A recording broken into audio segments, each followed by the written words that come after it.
அனைவருக்கும் வணக்கம். நம்ம வீடு நல்லா பச்சை பசேல்னு இருக்கும்போது நிஜமாகவே ஒரு positive thought and positive vibration இருக்கும். இன்றைக்கி எங்கள் மாடி தோட்டத்தில் ஒரு சுரைக்காய் அறுவடை செய்ய போகிறேன். இது நாட்டு சுரைக்காய். இந்த ஒரு சுரைக்காயை 2 நாள் கூட்டோ இல்லை குழம்போ வைக்க சரியாக இருக்கும். சுரைக்காயோட இலைகள் ரொம்ப பெருசாக இருக்கிறதுனால தோட்டத்துக்கு ஒரு பெரிய லுக்கு கொடுக்கும். இது ஒரு விதமான காராமணி. எண்டு பார்த்திங்கன்னா லைட்டாக ரெட் கலரில் இருக்கும். ஒவ்வொரு காயுமே நல்ல பெருசு பெருசாக இருக்கும். இங்கே பாருங்களேன் எவ்வளோ பெரிய காய். இப்போ நம்ம பார்க்க போகிறது நீட்டு சுரைக்காய் கொடி. ஏற்கனவே 2-3 காய்கள் பறிச்சாச்சு. மீண்டும் இப்போ அதில் மொட்டுகள் வந்திருக்கு. இது பெண்பூ. கீழே குட்டி சுரைக்காய் இருந்த மாதிரியே இருக்கும். முதல்ல ஆண் பூக்கள் தான் நிறைய வரும், அதன் பிறகு தான் பெண் பூக்கள் வரும். மாடி தோட்டத்தில் சுரைக்காய் கொடி வச்சோம் அப்படின்னா அந்த கொடி நமக்கு ஒரு 5 காய் கொடுத்தாலே போதும். நிஜமாகவே ஒரு காய் நம்ம 2 நாள் 3 நாள் கூட சமைக்கிற அளவுக்கு பெருசாக இருக்கும். நம்ம வீட்டை சுற்றி இடம் இருந்துச்சுன்னா நிஜமாகவே நம்ம லக்கி தான். விருப்பப்பட்ட காய்கறி செடிகள் பூச்செடிகள் வைக்கலாம். அப்படியே இடம் இல்லாட்ட கூட டெரஸில் இடம் இருந்துச்சுன்னா சூப்பரான டெரஸ் கார்டன் போடலாம்.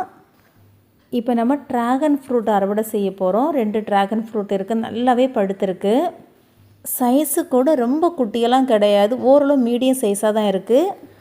அடுத்தடுத்த வருஷங்கள் இன்னும் நிறைய பழம் எடுக்கணும் அப்படிங்கிறதுக்காக கட்டிங்ஸ் நட்டு வச்சுருக்கேன். சின்ன வயசில் ஸ்கூலில் சுக்கு மிளகு திப்பிலி இந்த 3 திரிகடுவோன்னு படிச்சிருக்கோம். அந்த திப்பிலியை இப்போ வளர்த்து தான் மிகப்பெரிய சந்தோஷம். முதல் திப்பிலியும் வர ஆரம்பிச்சிருச்சு. திப்பிலி வளர்க்குறது ரொம்ப ஈஸி. ஒரே ஒரு கொடியை கட் பண்ணி கொண்டு வந்து வச்சா போதும், ஈஸியாக முளை விட்டு வந்துடும். பொன்னாங்கண்ணி உடலுக்கு கண்ணுக்கு ரொம்ப ரொம்ப சத்து நிறைந்தது. வளர்க்குறது ரொம்ப ரொம்ப ஈஸி. வெட்ட துளிர்த்து வந்துக்கிட்டே இருக்கும். 2 வருஷமாக ஒரே க்ரோ பேக்கில் இருக்குது. அப்பப்போ உரம் மட்டும்தான் கொடுக்குறேன். அப்புறமா இன்றைக்கி கொஞ்சம் முள்ளங்கி அறுவடை எடுக்கலாம். இந்த க்ரோ பேக்கில் நிறைய முள்ளங்கி போட்டிருந்தேன், நிறைய எடுத்து சமைச்சாச்சு.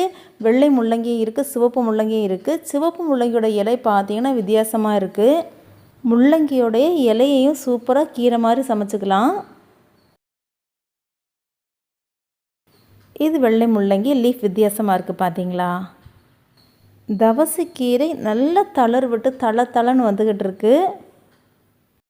நான் தோட்டம் பராமரிக்கிறத பார்த்து ஒருத்தங்க எனக்கு தானாகவே கொண்டு வந்து கொடுத்த செடி இது. ஒரு வாரமாக அடிக்கிற வெயில் அப்பப்பா பாவம் செடிகளால் தாங்கவே முடியலை. மிளகாய் செடி ஃபுல்லாக பூக்களாக இருக்குது, குட்டி குட்டி காய்களும் வந்திருக்கு. இந்த அறுவடை தாங்க ரொம்ப ரொம்ப சந்தோஷமான ஒரு அறுவடை. அவ்வளவு சொடக்கு தக்காளி பழங்கள் எந்த ஒரு விதையும் போடாமல் தானாக முளைச்சது. அப்படியே அந்த பழத்தை நசுக்கி சாப்பிட்டோம் அப்படின்னா ஒரு தக்காளியை சாப்பிட்ட டேஸ்ட்டு. தரையில் இடம் இல்லாட்டா கூட மாடியில் ஒரு 10 செடியை வச்சு வளர்க்குறது ஒரு பெரிய விஷயந்தான். அந்த ஒரு சந்தோஷத்தை தான் இங்கே நான் ஷேர் பண்ணிகிட்ருக்கேன். செடிகள் மரங்கள் கண்டிப்பாக வளர்க்கணும்னு குழந்தைகளுக்கு சொல்லி கொடுக்குறோம். அதை நாம் செஞ்சு காமிக்கும் போது தான் நம்ம குழந்தைகளும் பின்னாடி அதை செய்வாங்க. மரம் செடி கொடி வளர்க்குறது கஷ்டமான விஷயம் கிடையாது, அழகான ஆரோக்கியமான விஷயம் அப்படிங்கிறது நம்ம குழந்தைகளும் கண்ணால் பார்த்து தெரிஞ்சுப்பாங்க. நாமளும் நம்ம குடும்பத்தில் உள்ளவங்களும் நல்ல ஒரு ஹெல்த்தியான ஒரு ஃபுட்டை சாப்பிட்ட திருப்தி இருக்கும். தக்காளி பாருங்களேன், வச்சேன், இன்னும் காய் பெருசாக பிடிக்கலை, 1-2 காய்கள் தான் வந்திருக்கு. ஆனால் கூட அந்த செடியை பார்க்குறதுக்கு அவ்வளோ சந்தோஷம். பச்சை பசேல் அப்படின்னு தக்காளி செடியை தொட்டால் ஒரு வாசனை வரும், அவ்வளோ அழகாக இருக்குது. இடையில இருக்கக்கூடிய கத்திரிக்காய் செடியில் 1-2 கத்திரிக்காய்களும் இருக்குது. குட்டியாக ஒரு கற்றாழை செடியில் ஸ்டார்ட் பண்ணி தான் இன்றைக்கி இவ்வளோ பெரிய தோட்டம் எங்கிட்ட இருந்துகிட்ருக்கு. உங்களுக்கு ஒரு சின்ன பகுதி தான் காமிச்சிருக்கேன். நானும் என் கணவர் மட்டுமே சேர்ந்து உருவாக்கிட்டு இருக்கக்கூடிய தோட்டம். நமக்கு பிடித்த செயலை செய்து சந்தோஷமாக வாழ்வோம். நன்றி, வணக்கம்.